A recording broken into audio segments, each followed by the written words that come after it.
It's a hypocrisy that's as easy to point out as pointing out a red shirt away team member who you know is gonna die on Star Trek. Pro-abortion activists are complaining about Christian-owned businesses rejecting the contraception mandate of the ACA as it imposes on their religious beliefs. And while the selfish pro-abortion crowd whines about Christian businesses supposedly imposing their religious beliefs onto them, their selfishness doesn't even allow it to register with them that they're trying to force their beliefs and policy on the Christian-owned businesses. I think what's happening. Propaganda.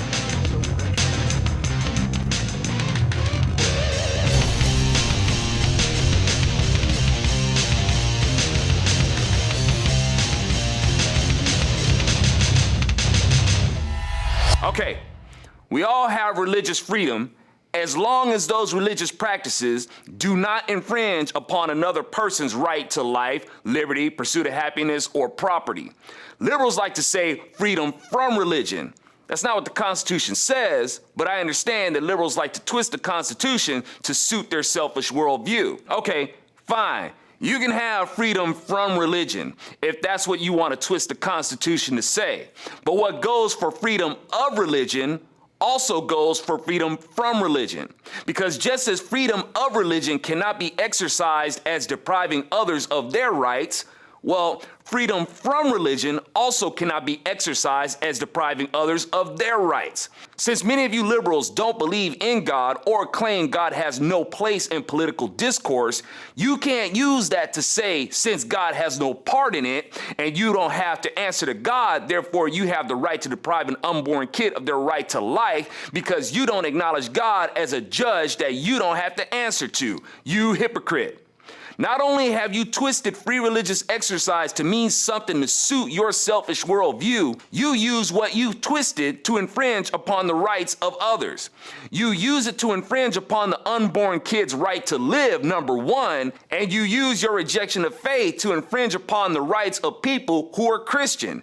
You liberals are supposed to be all about separation of church and state. Yet here you are using the state to force businesses to implement a policy contrary to their belief.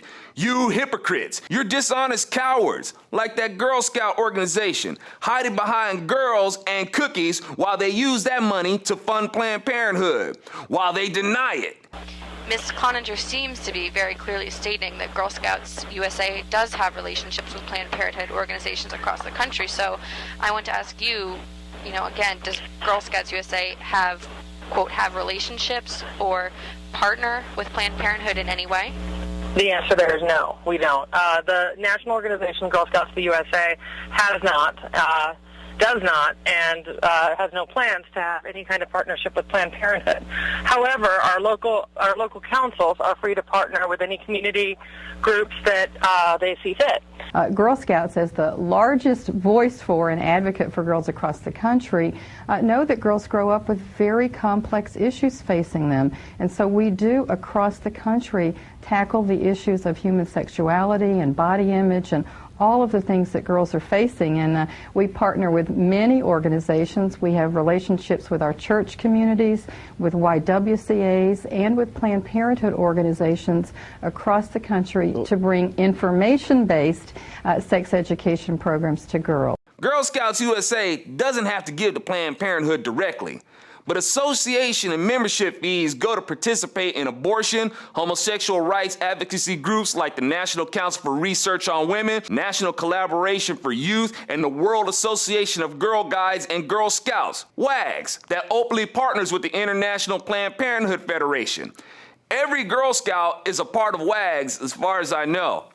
How is Girl Scouts of America gonna downplay their connection to Planned Parenthood when in March 2010, WAGs boasted that one of its delegates, Nefeli Thameli, was among a group of young people advocating for accessible, affordable, and safe abortions at the 54th session of the Commission of the Status of Women at the United Nations headquarters in New York City? Or looking to women like pro-abortion proponents Wendy Davis as Woman of the Year, or Kathleen Sebelius, that one who didn't want to give that little girl a lung, and they laughed at Sarah Palin about death panels. Hey, do you think Kathleen Sebelius would have been more willing to make sure that little girl got a lung faster if that girl was a Girl Scout? You can see more of such articles on Life News. It's sad that these girls are put out there with the idea that they are taking charge of their future and that they're being responsible with their ability to operate promotions and the collection of revenue. Selling cookies is about the big picture. You have to have a goal. A big goal. something you and your team Want to do in the world. We choose where the money goes. A trip, an adventure, helping people out. helping a lot of people out. And about the money, We are responsible for it. handling it, Managing it, tracking it, doing great things with it. This is business. girl business The biggest girl-run business In the world. Did you think this was just about cookies?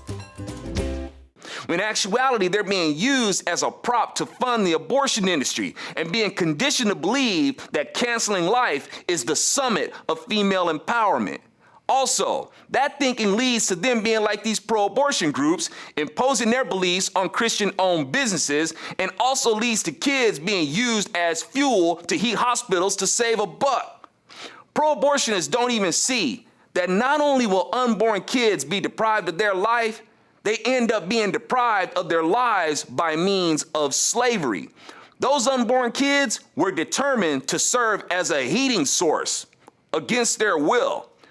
No organism wants to be killed, whether it can articulate the concept of death or not. And I'm sure that a kid in utero wouldn't volunteer to be made a slave to serve as a heating source.